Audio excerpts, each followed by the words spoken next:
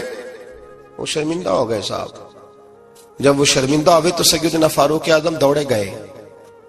صحابہ کہتے ہیں گارا تھا، کیچڑ تھا، اس گارے میں سر رکھا، سجدہ کرنے لگے، اٹھے، کہنے لگے مولا اپنے عمر سے ناراض نہ ہو جانا، یہ کل تک اونٹ چرایا کرتا تھا، آج تیری مخلوق کو شرمندہ کرنے لگ گیا ہے، یہ اپنی حیثیت ہی بھول گیا، اسے خبر ہی نہیں کہ یہ کیا تھا، یہ آج تیری مخلوق کو شرمندہ کرتا ہے، اللہ اپنے عمر سے ناراض نہ ہو جانا۔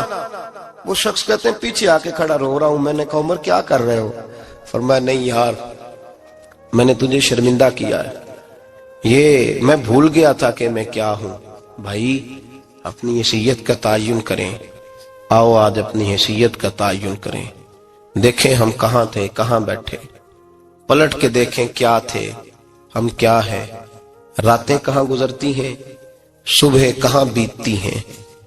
ایک لمحے کے لیے پلٹ کر اپنے ظلم، زیادتیاں، جھوٹ، غیبتیں، بے حیائیاں، اپنی زندگی کے امور کا اگر ہم یک نظر جائزہ لیں، پیچھے پلٹ کے دیکھیں، حضرت جناب سیدنا غوث اعظم جیلانی رضی اللہ تعالیٰ عنہ فرمایا کرتے تھے اگر لوگ اپنے گناہ یاد کریں تو وہ پریشان ہو جائیں کہ ہمیں پانی کا قطرہ کیوں مل رہا ہے، وہ اگر اپنی غلطیاں یاد کریں تو انہیں احساس ہو کہ ان کا سانس کیسے چل رہا ہے. بھائی اگلی بات سنو گے تو اور حیران ہو جاؤ گے.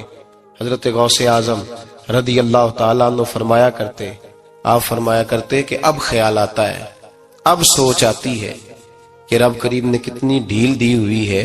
ہم ہیں کہ سمجھتے ہیں یہ میری عقل مندی کا کمال ہے کہ مجھے سارا کچھ نافرمانی کے باوجود بھی مل رہا ہے. بھائی خشیت الہی پیدا کریں. جتنا بندہ بڑا ہوتا تھا اس کے دل میں خوف بھی اللہ کا وہ جانتا تھا. حضرت امام اعظم ابو حنیفہ بیٹھے تھے تو ایک بی بی فتویٰ پوچھنے آئی. بی بی روز خاوند سے مطالبہ تو کرتی ہے، فلاں چیز چاہیے فلاں چیز چاہیے. اللہ کرے وہ یہ مطالبہ کرنے لگ جائے کوئی شے نہیں چاہیے، جو چاہیے حلال کا چاہیے.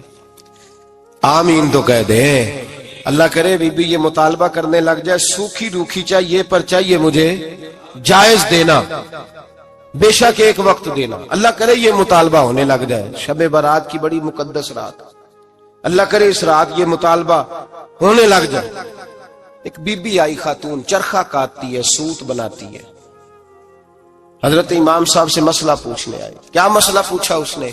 کہنے لگی حضرت جی میں نا رات کو اپنی چھت پہ بیٹھ کے چرخہ کاٹتی ہوں، سوت بناتی ہوں. 14ویں رات کا چاند جب چڑھا ہوتا ہے تو اس کی روشنی میں میں چرخہ کاٹتی ہوں. کئی دفعہ نا بادشاہ کا لشکر میری گلی سے گزرتا ہے، بڑے بڑے لالٹین انہوں نے پکڑے ہوتے ہیں، بڑے بڑے روشن دان، بڑی بڑی ان کے اندر روشنی ہوتی ہے. تو حضرت جی کئی دفعہ نا وہ جب گزرتے ہیں تو ان کی روشنی میں بھی میں کچھ سوت بنا لیتی ہوں. مسئلہ یہ پوچھنا تھا کہ اس روشنی میں جو سوت بناتی ہوں اس کی کمائی میرے لیے جائز ہے کہ ناجائز ہے؟ اس کی روشنی میں حضرت امام اعظم نے اللہ اکبر کا اور چھم چھم آنسو گرنے لگے. حضرت امام صاحب نے اپنا گریبان پکڑا اور کھینچا، قمیض پھٹ گئی. کہنے لگے بی بی مسئلہ چھوڑ، تو پہلے بتا تو ہے کون، کہاں سے آئی ہے، کون ہے بتا. تو کہنے لگی میں حضرت بشر حافی کی ہمشیرہ ہوں. میں حضرت بشر حافی، وہ جو درویش ننگے پیر نہیں پھرتا رہتا بغداد کی گلیوں میں، میں اس عظیم بھائی کی بہن ہوں، بشر حافی کی ہمشیرہ ہوں. حضرت امام اعظم فرمانے لگے کوئی اور بی بی آتی تو اس کے لیے جائز تھا، کیونکہ وہ جان بوجھ کے تو کسی کی روشنی نہیں استعمال کرتی، خود آتی ہے. کوئی اور آتی تو جائز تھا، تیرا مقام بڑا ہے، تیرے لیے جائز نہیں. لیے جائز نہیں تو اپنی حیثیت کا تعین کر، یہ تیرے لیے درست نہیں. بھائی بڑا تو تب ہوگا جب تیری احتیاط بڑی ہو جائے گی، بڑا تب ہوگا جب تیرا تقوی بڑا ہو جائے گا، بڑا تو تب ہوگا جب تو حلال حرام کے معاملے میں باریک باریک چیز کا خیال رکھے گا. اور اگر تو کہ خیر ہے دیکھی جائے گی، ساری دنیا کر رہی ہے، ساری زمانہ کر رہا ہے، فلاں بھی کر رہا ہے، وہ خدا کے بندے یہ کس طرح کا معاملہ ہے، یہ کس طرح کی جمہوریت ہے؟